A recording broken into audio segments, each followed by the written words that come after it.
Izao fazafinirina tsy lavina dia mandray anao volatiana rasoalina ireny hovadiko manomboka izao. Fampizara hafaliana aminao, ifanohana aminao amin'ny andro sarotra, hiara hitombo fahalalana ary fahendrena miaraka aminao.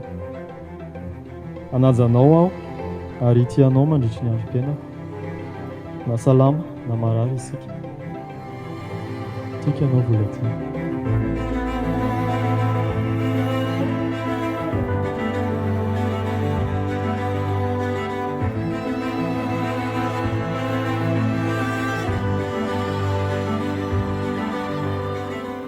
Ny tianao, anajanao, anampy anao na amin'ny andro fifaliana na amin'ny andro sarotra, mandrapahatapitry ny fofonaiko. Ianao ilay tsy manan-tsahaly, ilay feno fitiavana, feno fahatsoana. Atotro anao ity peratra ity ho marika fa vadiko ianao.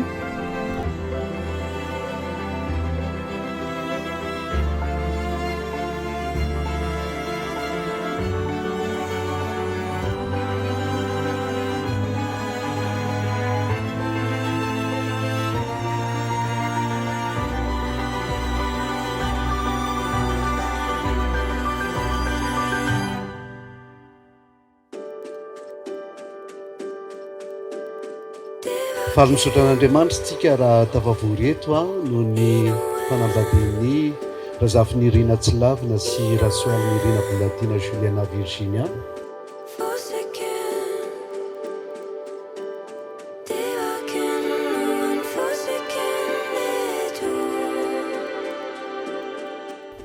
Noho izany ny lehilahy dia andao ndrainy sy ny reniny ka hikambana amin'ny vadiny ary dia nofo iray ihany le.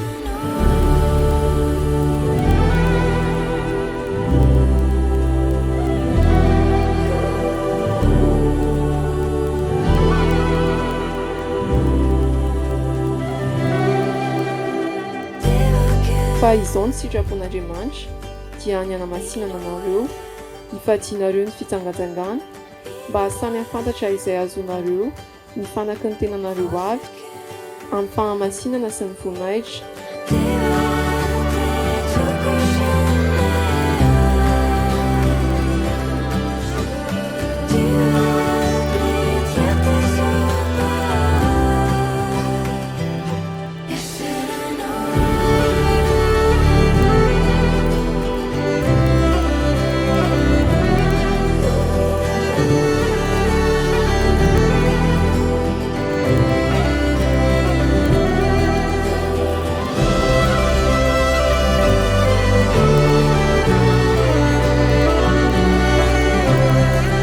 Izay lehilahy nahazo vady dia mahazo asambarana hoy ny dikateny aho, mahazo zavatsoa.